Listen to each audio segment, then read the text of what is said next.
오늘은 종려주일입니다. 종려주일인데 우리는 어떤 믿음을 향해 살고 있는지, 또 우리는 어떻게 살려고 하는지, 우리 삶의 목적이 무엇인지, 믿음의 목적인지 무엇인지 한번 돌아보고 점검하는 시간이 되었으면 좋겠습니다. 여러분, 살아있다는 의미가 뭘까요? 호흡을 하고 심장이 뛰고 몸이 움직일 수 있는 상태면 살아있다라고 말할 수 있을까요? 육체적으로 건강하면 살아있는 걸까요? 살아있다라는 의미는 단순히 육체적인 것으로만 규정할 수는 없는 것 같습니다. 육체는 건강하지만 삶에 어떤 목표도 없고 의미도 없다면 어떤 이들이 흔히 말하는 대로 살아있지만 사는 게 아닐 겁니다. 외면당하고 차별당하고 소외당하면서 존재를 무시하는 사람들의 그 마음을 생각해 보면 분명히 육체적으로는 호흡하고 있지만 스스로는 살아있다라는 느낌은 받지 못할 겁니다. 어떤 이들은 가난과 환경 때문에 분주하게 정신없이 사는 삶에 내몰린다면 내가 살아있다라는 생각조차도 하지 못하고 때로는 그런 생각을 할 때 본인 스스로 뭐라고 느낄까요? 살아있다는 느낌을 느끼려고 하는 자체도 사치라고 느낄 겁니다. 또 어떤 이들은 열심히 정말로 애써서 살아가는데 인간성을 존중받지 못하는 사람들이 있습니다. 이 사람도 분명 살아있어요. 살아있는데 살아있다는 게 마음에 와닿지는 않는 사람들이겠죠. 또 반대의 경우도 생각해 볼 수 있을 것 같습니다. 스스로는 난 정말 살아있다라고 느끼고 자부하지만 살아있다고 말할 수 없는 경우도 있게 될 겁니다. 바로 인간성을 상실한 사람들이 그런 경우가 되겠죠. 돈도 있고 권력도 있고 삶의 여유도 있어서 마음껏 살아갑니다. 자신이 하고 싶은 것 마음껏 다 하면 살아갑니다. 스스로는 존재감도 느끼고 행복도 느낍니다. 그런데 사람으로서 지켜야 될 본분과 도리를 상실하고 살아갑니다. 나 자신이 살기 위해서 다른 사람의 인격을 가볍게 여기고 때로는 나의 이익을 위해서 다른 사람의 삶을 짓밟습니다. 자기밖에 모릅니다. 다른 사람의 인격을 무시하고 모독합니다. 분명 살아있지요. 본인 스스로 살아있다고 느끼지요. 근데 그런 사람을 살아있다고 우리가 평가해 줄 수 있을까요?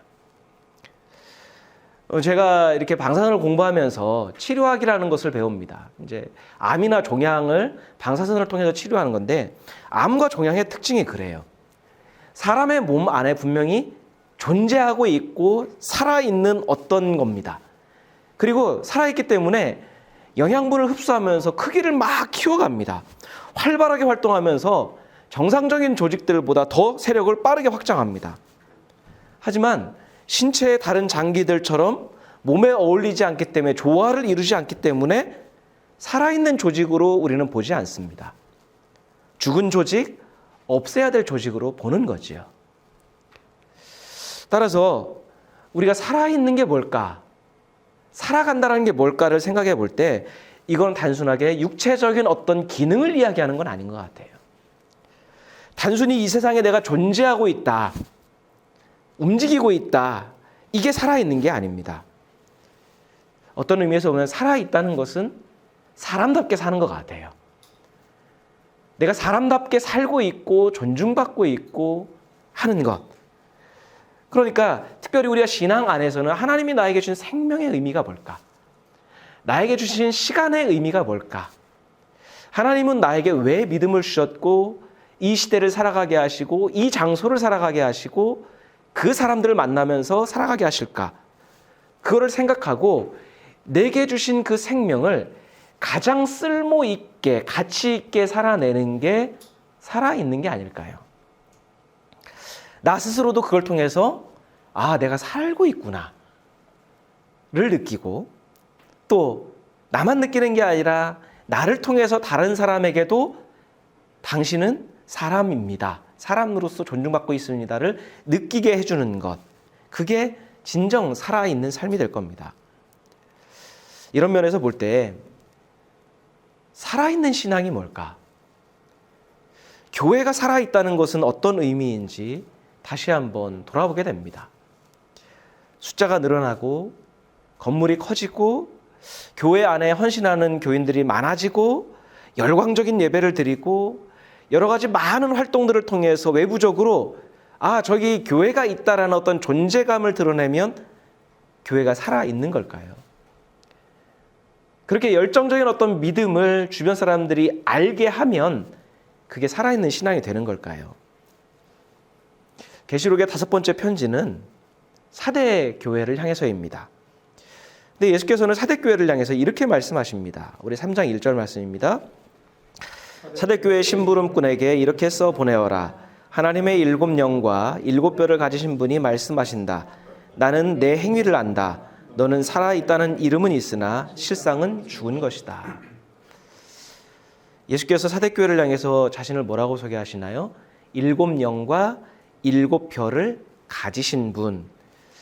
우리가 1장에서 7 영이 의미하는 건 뭐라고 그랬죠? 성령을 의미한다겠습니다.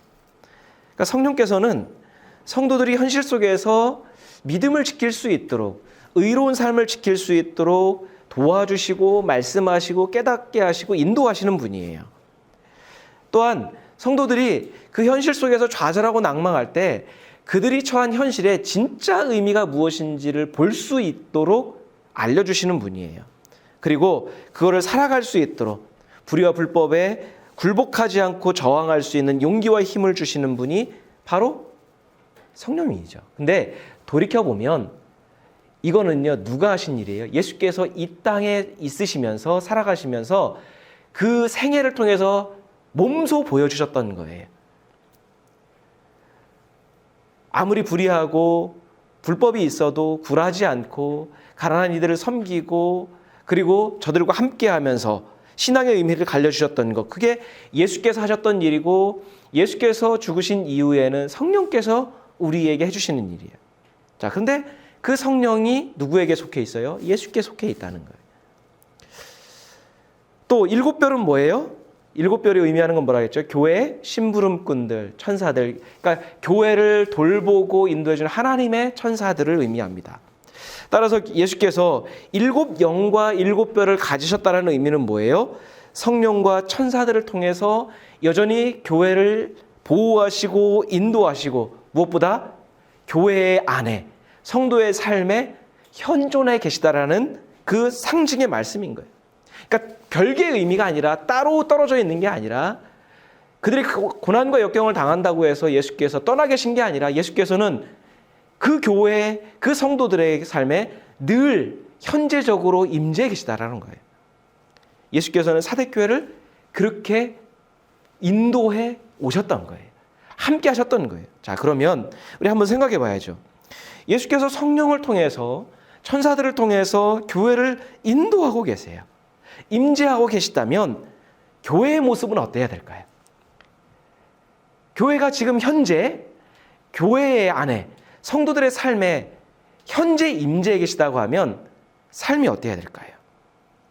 단적으로 얘기하면 예수께서 가르치시고 보여줬던 그 의로운 믿음이 교회 안에서 성도의 삶 안에서 드러나야 됩니다. 교회 안에서 성도들끼리 하나님의 뜻과 성품이 서로 보여주고 느껴져야 돼요. 성도들의 삶에서 예수님의 가르침이 나타나야 됩니다. 자, 그런데 예수께서 사대교회를 향해서 뭐라고 말씀하세요? 너는 이름은 살아있는 이름이다. 근데 실상은 죽었다라고 말씀해요. 예수께서 성령을 통해서 함께하고 계시다면 무엇보다 그 어떤 공동체보다 살아있는 공동체가, 살아있는 사람이 교회여야 되고 성도여야 되는데 뭐라고 말씀해요? 이름은 살아있어. 살아있다는 뜻이야. 근데 실상은 죽었어. 말씀하시는 거예요. 살아있는 것처럼 보이지만 실상은 죽은 교회, 이게 사대교회를 향해 내리신 예수님의 판정이에요. 왜 이렇게 말씀하셨을까? 우리 한번 지도를 또 보는데요. 자, 처음에 우리가 에베소를 냈고 서머나를 갔다가 버가모 북쪽으로 올라갔다가 약간 동남쪽으로 해서 두아디라, 그 다음에 그 동남쪽으로 좀 더 내려오면 사대가 있습니다. 두아디라, 우리가 지난 시간 살펴봤던 두아디라에서 동남쪽에 위치한 것이 사대인데요. 이 사대는 여러분이 세계사에서 들어보셨을 수도 있는데 리디아라고 하는 고대의 거대한 부국이 있습니다. 강국이 있습니다. 그 리디아의 수도가 바로 사대예요.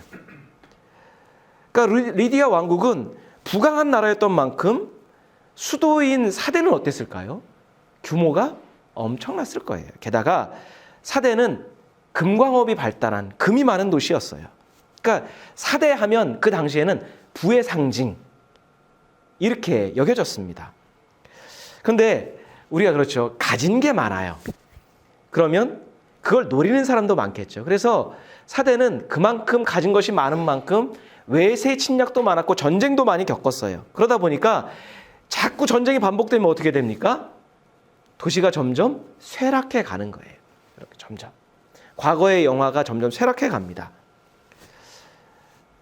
그렇게 하다가 로마에 편입된 이후에는 사대에 큰 사건이 하나 벌어집니다. 예수님이 활동하던 당시인데요. 기원 후 17년에 대지진이 이 지역에 발생합니다. 지금도 튀르키예에 대지진이 발생했는데 그러니까 2000년 전에도 그 지진이 있었던 거예요. 그러니까 그걸로 인해서 도시 전체가 다 폐허로 변합니다. 그 화려했던 역사와 부와 모든 것이 한꺼번에 다 무너진 거예요. 그 장소에 로마 황제였던 티베리우스의 호의와 지원으로 인해서 도시가 재건됩니다. 한마디로 모든 허물어졌던 곳에서 그 로마의 지원을 통해서 신도시가 재건이 되는 거예요. 그러다 보니까 사대에는 자연스럽게 뭐가 생길까요? 황제의 신전과 제단이 세워지게 되겠죠. 자, 그러면 도시 사람들은 어땠을까? 가진 것이 많았었는데 잦은 침략을 겪었습니다. 전쟁을 많이 겪었습니다. 게다가 대지진을 통해서 한꺼번에 모든 게 무너진 것도 겪었습니다. 그러다 보니까 사대 사람들 안에는 자연스럽게 이런 게 관심이 생겼다고 그래요. 자연히 죽음과 생명에 대한 남다른 관심이 있었던 거예요. 그리고 이게 언제 뺏길지 모른다라는 생각 때문에, 언제 죽을지 모른다라는 생각 때문에 생로병사, 그 다음에 현세적인 복에 관심을 두는 자연 숭배도 성행했다는 거예요. 그러니까 어떤 의미에서 보면 황제 숭배보다 더 성행했던 게 뭐예요? 자연 숭배예요. 현세에 내가 어떤 복을 누릴까? 자, 그러면 도시의 분위기를 한번 살펴볼까요? 엄청난 재난을 겪기는 했지만 황제의 어떤 도움으로 인해서 도시가 재건이 돼요. 신도시가 생겨요. 그러면 도시에 활기가 넘치겠죠. 게다가 기본적으로 이 지역은 금이 많은 도시입니다. 그러니 역경을 극복해 나가면서 현세에서의 편안하고 안락한 삶을 갈망하는, 지금 즐기자라고 하는 그런 분위기가 있었을 거예요. 그러니까 사대라고 하는 이 이름의 뜻이 살아있다는 뜻이 아닙니다. 내 이름이 살아있다라고 하는 그것은 뭐냐면 사대의 그 분위기를 이야기하는 거예요. 얼마나 도시가 재건되면서 부요하면서 얼마나 활기가 넘쳤는지, 생기가 넘쳤는지, 기대감이 넘쳤는지, 그런 도시의 분위기에 사람들의 어떤 현세적인 소망을 가리키는 것 같아요.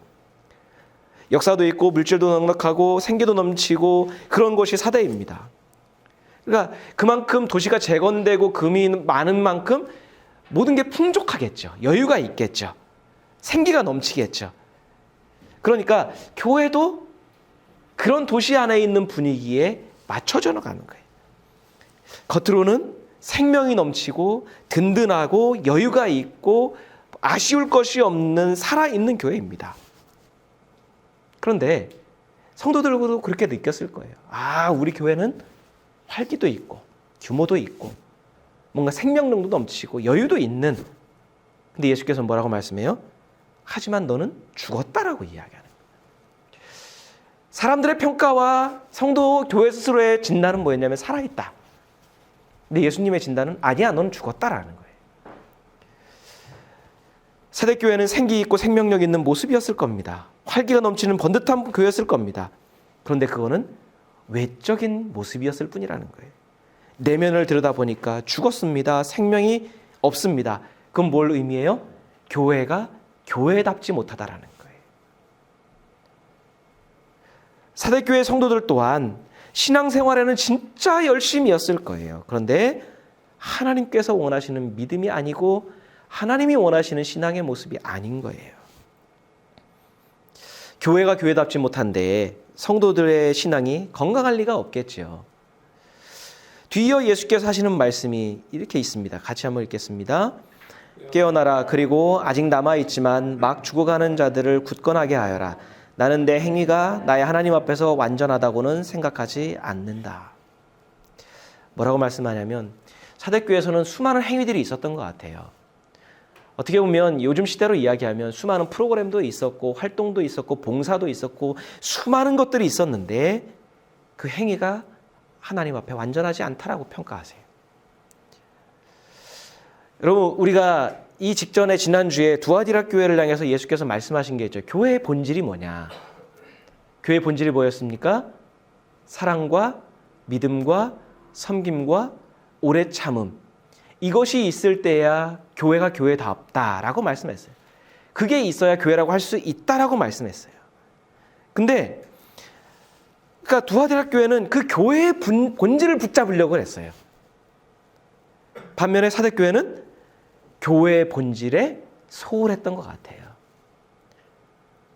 교회 안에서 교회의 본질이 무엇인가를 찾고 고민하는 것이 어려웠던 것 같습니다. 여러분, 교회의 본질을 지키기 위해, 바른 믿음을 지키기 위해 노력하고 목소리를 냈던 사람이 있기는 있었어요. 예수께서 그들을 뭐라고 표현하세요? 아직 남아있는 사람들. 아직은 남아있는 사람들이 있다. 자, 근데 문제는 그들이 버티지 못하고 교회의 분위기에 동화되어서 어떻게 해요? 죽어가고 있는 거예요. 아직은 살아있다. 근데 얼마 지나지 않아서 죽을 것이다. 라고 말씀하는 거예요. 여러분, 두아디라 교회에서도 남은 사람들이 있었어요. 그죠? 기억나나요? 처음 듣는 것처럼 이렇게 하시면 안 돼요. 두아디라 교회에도 남은 사람들이 있었어요. 근데 그 남은 소수의 사람들이 두아디라 교회에서는 어떻게 해요? 지도자의 잘못된 가르침에도 변질된 복음에도 물들지 않았어요. 신앙의 본질을 지조를 지켰습니다. 그렇기 때문에 예수께서는 두아디라 교회에 남아있는 사람들을 향해서 뭐라고 했어요? 야, 너희에게는 다른 거 필요 없다. 다른 거 짐 지워주지 않겠다. 그냥 너희가 행하고 있는 거, 교회의 본질을 지키면서 마지막까지 인내하면 그것으로만도 좋게 라고 말씀했어요. 그런데 사대교회는 달라요. 남아있는 사람들이 있었어요. 근데 그 성도들도 점점 변질되어 가면서 죽어가고 있다. 언제 죽을지 모른다라고 말씀하고 있는 거예요. 교회가 분명히 있습니다. 활발합니다. 생기가 있습니다. 근데 교회의 본질은 없습니다. 마치 사람이 뭔가 건강한 육체도 있고 번듯한 어떤 모습은 있는데 영혼이 없고 생각이 없고 소망이 없다면 살아있다라고 이야기할 수 있을까? 그것처럼 교회가 갖춰야 될 수많은 것들을 다 가졌는데 교회 안에 교회의 본질이 없다. 그러면 여러분, 교회라고 할 수 있을까요? 이름은 교회라고 부를 수 있겠죠. 사대교회. 누가 봐도 저기 교회에 있네. 교회 다녀. 라고 이야기는 할 수 있겠죠. 근데 그 이름이 뭐예요? 이름뿐이에요. 여러분, 교회가 마땅히 해야 될 교회 일과 교회 본질을 지키지 않는데 어떻게 살아있는 교회가 될 수 있을까요? 여러분, 살아있는 교회는 우리가 흔히 알고 있듯이 건물이나 규모나 숫자로 말하지 않습니다. 또 흔히 착각하듯이 살아있는 교회는 얼마나 열광적인 예배를 드리고 얼마나 많이 기도하느냐로 가늠하는 게 아니에요. 여러분, 이단들은요, 우리가 흔히 이단이라고 부르는 그 집단들은요, 우리보다 더 열광적인 예배를 드리고요, 더 많이 기도합니다. 우리보다 성경을 더 많이 알고 있습니다. 근데 우리는 그들을 살아있다라고 표현하나요? 또 외부적으로 얼마나 많은 일들을 하고 존재감을 드러내느냐가 살아있는 교회의 기준이 아니에요. 근데 우리는 이거 아니라는 걸 알아요. 아니라는 걸 아는데 은연중에 교회를 이런 걸로 평가를 해요. 현실입니다. 교회의 살아있음은 이런 것들이 아니라 철저하게 본질에 얼마나 충실한가. 그러니까 본질에 충실하는 가운데 봉사도 나오고 예배도 나오고 기도도 나온다면 올바른 일이겠죠. 근데 본질은 상실을 했는데 교회의 존재감을 위해서 이런 일들을 행하는 경우가 허다하기 때문이에요. 하나님을 사랑하는 만큼 성도들끼리 용납하고 사랑하는 실제적인 모습이 있어야 살아있다고 할 수 있습니다. 천국 가고 구원받은 믿음이 아니라 하나님의 공의를, 정의를 삶 속에서 실천해서 다른 사람들이 볼 때 아, 저게 믿음이다라는 것을 입증해야 그게 진짜 믿음이죠. 예수님의 가르침을 전하고 구제와 봉사를 통해 주변 사람들의 마음과 삶을 살리는 섬김이 있어야 살아있는 거죠. 세상이 어떻게 변하든 탐욕을 향해 치닫든 불의와 불법에 굴복하지 않고 저항하면서 차근차근 나는 진리의 길을 걸어가는 그 오래 참음의 모습이 있어야 살아있음의 증거가 되는 거죠. 그런데 사대교회는 그런 모습을 찾기가 힘들다라는 거예요. 그렇게 버티면서 살아가던 모습이 몇몇의 성도들이 있었는데 그들마저 어떻게 돼요? 동화되어 가고 변질되어 가고 죽어가고 있다는 거예요. 그러니 이름은 교회인데 이름뿐인 죽은 집단이 되어버리고 성도라고 불리는데 거룩한 모습은 전혀 찾아볼 수 없는 모습이 되어가는 거예요. 그럼 남아있는 사람들이 왜 죽어가고 있을까? 두아디라는 그래도 버텼는데 그 남은 사람들이 희망이었는데 그러니까 지난 시간에도 우리가 얘기했지만 남은 사람들은 소수입니다. 주류가 아니에요. 여러분 교회 전체가 변질되어 가고 본질이 아닌 것에 몰입하고 있다면 우리가 그런 일들도 많이 겪은 분도 있을 거예요. 주류가 아닌 사람들이 이렇게 하면 안 됩니다라고 이야기하면은 사람들 뭐라고요? 교회를 방해하는 방해꾼으로 생각을 해요. 아닌 걸 아니라고 분명히 얘기했는데 이건 하나님의 뜻이 아닌 걸 아니라고 이야기했는데 그 아니라는 목소리를 뭘로 받아들여요? 방해로 받아들여요. 다수가 아닌 소수의 사람들이 외치는 진리는 항상 미숙하고 철모르는 주장으로 치부돼 버립니다. 근데 그런 시간들이 지속되다 보니까 어떻게 돼요? 바른 목소리가 점점 줄어드는 거예요. 지치고 포기하게 되는 거예요. 그럼 결정은 두 가지죠. 교회를 떠나든지 잘못된 분위기에 동화되든지. 그렇게 교회는 점점 죽어가는 거예요. 그런 절차를 밟는 것 같아요. 그러니까 예수께서는 아직은 죽지 않았으니까 아직 남아있는 막 죽어가고 있는 이들을 굳건하게 하라는 거예요. 저들의 목소리에 희망이 있다는 거예요. 이것은 교회 안에서 외쳐지는 바른 소리를 교회 안에서 외쳐지는 소수의 그런 진리의 외침을 너희는 주류가 아니기 때문에 다수가 아니기 때문에 미숙해 보이기 때문에 신앙의 연수가 짧기 때문에 그 목소리를 무시하지 마라 라고 하는 말씀으로 들려요. 사대교회는 오히려 그들의 목소리를 들어야 살아날 수 있는 거예요. 오히려 소수의 사람들이 예수님의 가르침을 기억하고 지키려고 했어요. 그래서 예수께서 뒤이어 뭐라고 말씀하나요? 우리 3절 말씀입니다. 그러므로 내가 그 가르침을 어떻게 받고 어떻게 들었는지를 되새겨서 굳게 지키고 회개하여라. 만일 내가 깨어있지 않으면 내가 도둑같이 올 것인데 어느 때에 내가 내게 올지를 너는 알지 못한다. 막 죽어가는 사람들을 굳건하게 하는 건 뭐예요? 그들이 지키려고 했던 게 뭐냐는 거예요. 그들의 목소리에 귀를 기울이면서 그들이 돌아가야 될 것이 있는 게 뭐예요? 예수께서는 뭐라고 말씀해요? 되새겨라. 굳게 지켜라.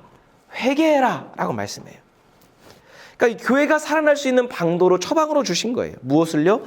무엇을 되새기고 지키고 회개해야 돼요? 예수님의 가르침, 복음, 교회의 본질.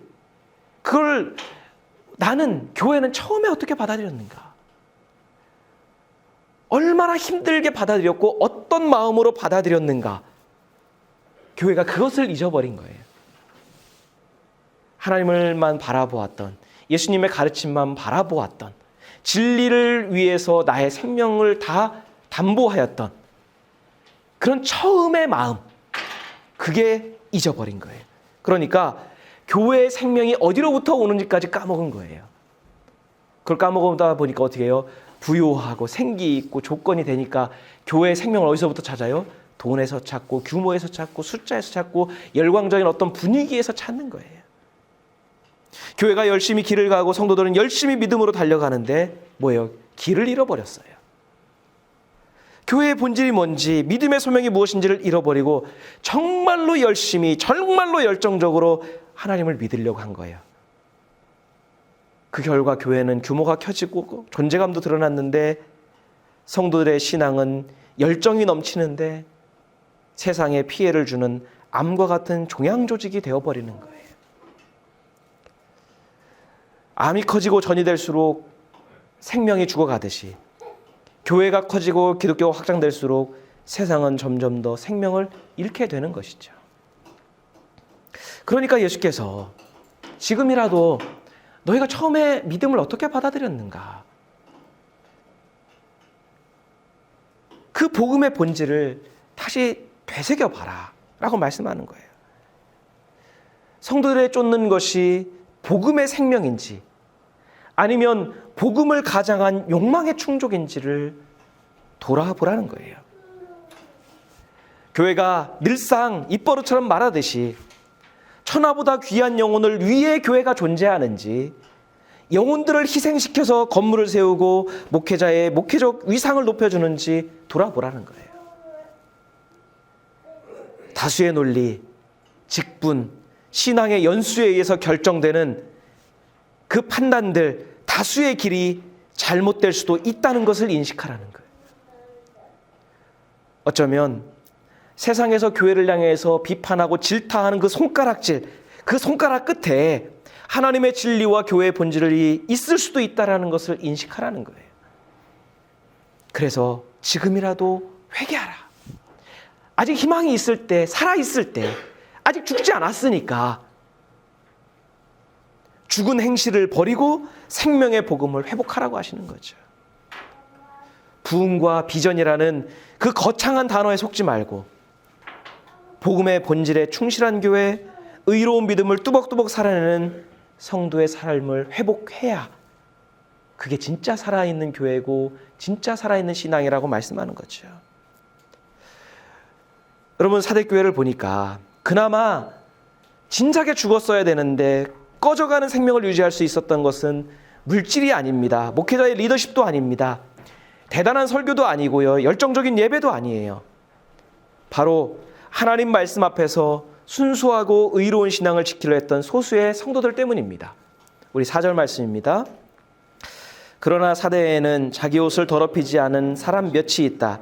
그들은 흰옷을 입고 나와 함께 다닐 것인데 그들은 그럴 자격이 있기 때문이다. 예수께서는 믿음의 순수함을 지키려 했고 그 애쓰는 성도들을 뭐라고 표현하면 자기 옷을 더럽히지 않는 사람들, 흰옷을 입을 사람들, 그러니까 세상에 그리고 자신의 탐욕과 욕망에 물들지 않고 늘 하나님 앞에서 여러분 우리가 흰옷을 입으면 뭔가 먹물이 조금만이라도 튀든지 김치국물이 조금만 튀어도 나요. 근데 얼룩달룩한 옷을 입고 있으면 티도 안 납니다. 그러니까 성도는 뭐예요? 흰옷을 입고 흰옷을 입기 위해서 나의 흰옷을 지키기 위해서 애쓰는 사람이에요. 그래야 내가 무엇인가 잘못된 것이 튀었을 때, 교회가 뭔가 잘못된 것이 튀었을 때 그게 잘못된 건지 알아요. 근데 화려하게 알록달록하게 쫙 있으면 어떻게 돼요? 튀어도 몰라요. 그냥 그게 원래 그 자리에 있어야 될 무늬인 줄 알아요. 그러니까 아직까지는 의로운 믿음을 지키려는 소수의 사람들이 아직은 있어요. 우상숭배의 문화나 탐욕의 세태에서 욕망을 따라 살지 않고 예수님의 가르침을 따라 살려는 그 몇이 있었다라는 거예요. 그들을 향해서 예수님이 뭐라고 말씀해요? 나는 저 사람들하고 동행하고 싶다. 그리고 저 사람들은 나와 동행할 자격이 있다. 그러니까 예수님과 동행할 수 있는 사람들은 누구예요? 흰옷을 입은 사람들. 뭔가 증거를 많이 나타내고 간증이 많고 능력이 많고 기사와 은사를 많이 체험한 사람들이 아니라 예수님은 조건을 딱 하나 내세우시는 거예요. 흰옷을 입은 사람들. 어쩌면 반대로 이야기하면 그들은 이미 예수님과 동행하는 삶을 살고 있는 거죠.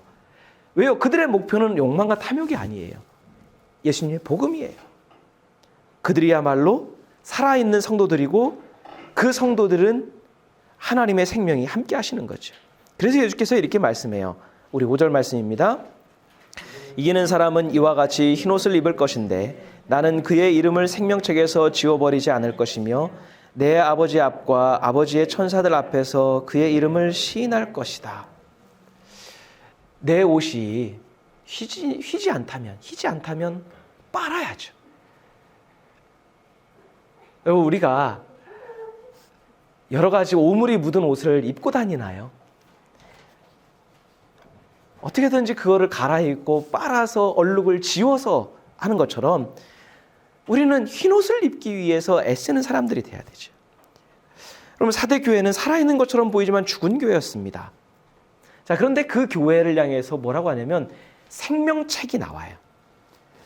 여러분, 우리는 생명책 하면 뭔가 그냥 이미지상 뭐예요? 책을, 그 하늘나라에 뭔가 책이 있을 것이다 라고 생각을 해요. 그리고 천국에 갔다 왔다는 꿈을 꾸고 뭐 환상을 봤다는 사람들이 그렇게 얘기하니까 여러분, 그러면은 그 책이 몇 페이지나 될까요? 두께는 어떻게 되고 디자인은 뭘까요? 그러니까 우리는 상징과 어떤 저거를 이게 문자를 헷갈릴 때가 많아요. 진짜 책이 아니죠. 그러니까 하늘나라에 무슨 치부책이나 생사부처럼 딱 이 사람은 죽을 사람, 이 사람은 살릴 사람 이렇게 갈라져서 써 있을까요? 그러다가 착한 일하면 이쪽에서 지우고 이쪽에 옮기고 그럴까요? 생명책은 교회 분위기를 반영한 말씀인 거예요. 단어인 거예요. 자, 그 죽은 교회 안에서 살아있는 사람, 흰옷을 입은 사람, 교회의 본질을 지키기 애쓰는 사람은 생명책에 속한 사람, 생명이 있는 사람이다라고 하는 거예요. 반면에 그들은 지금은 억눌리고 지금은 인정받지 못하고 죽은 것처럼 보이는 존재일 수 있어요. 근데 예수께서 말씀하신 건 뭐예요? 생명책에 기록된 것처럼 너희야말로 진짜 생명이 있는 사람이다라고 말씀하는 거지 생명책의 존재를 이야기하는 건 아니에요. 반면에 지금은 살아있는 것처럼 생기 있고 뭔가 활발하지만 생명책에 기록되지 않았다는 그 의미는 뭐예요? 너는 살아있는 것처럼 보이지만 죽었다라고 하는 게 생명책의 의미인 거죠. 여러분, 지금의 교회는 너무 많은 것을 가졌습니다. 지금의 기독교는요, 정치권에서 눈치를 볼 만큼 너무 많은 힘을 가졌어요. 선거철이 되면 정치인들이 이 교회 저 교회 예배에 참석하는 게 여러분 그게 좋은 현상일까요? 성도들은 그걸 뿌듯해야 합니다. 정치인들이 유력한 사람들이 찾을 만큼 교회의 위상이 높아졌다고 하는데 여러분, 저는 그게 좋은 것처럼 보이지가 않아요. 정치권에서 읍소하고 정치권에서 뭔가 기웃기웃거릴 만큼 교회가 가진 게 많다는 거예요. 힘이 많다라는 거예요. 건물을 높이 세울 만큼 너무 많은 돈을 가졌어요. 정치인들이 굽신굽신거릴 만큼 많은 신자들이 있어요. 무릎 꿇지 않고 편안하게 앉아서 기도할 수 있고요. 더위에 땀 흘리지 않고 추위에 옷깃을 여미지 않아도 예배를 드릴 수 있어요. 우리는 클릭 몇 번에 우리가 선택해서 들을 수 있는 수십만 수백만 편의 설교들이 이 시대에는 넘쳐나요. 그런데 지금의 교회와 기독교회는 생명이 있을까요?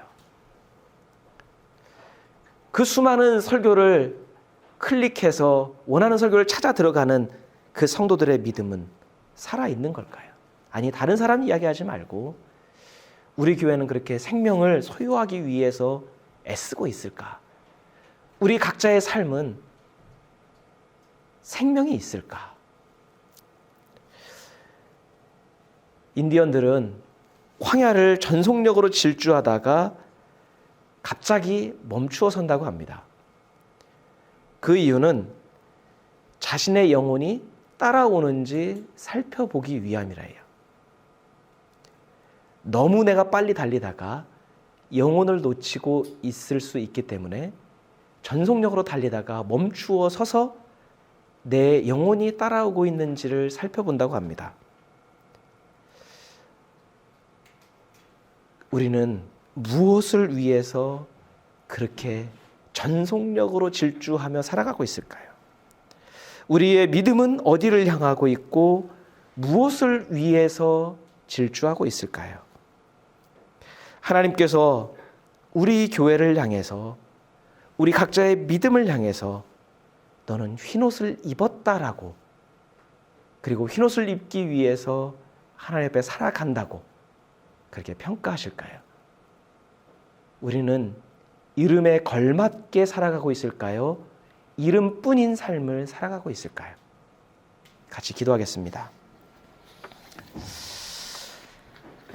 이 시간 우리 함께 기도할 때 하나님, 우리가 이름뿐인 교회, 이름뿐인 성도가 되지 않도록 우리가 마땅히 지켜야 될 것들, 우리가 마땅히 따라가야 될 것들을 지키는 자들이 될 수 있도록, 우리가 외적인 것에, 지금의 교회는 많은 것을 가졌죠. 지금의 기독교는 영향력이 있습니다. 힘이 있습니다. 존재감이 있습니다.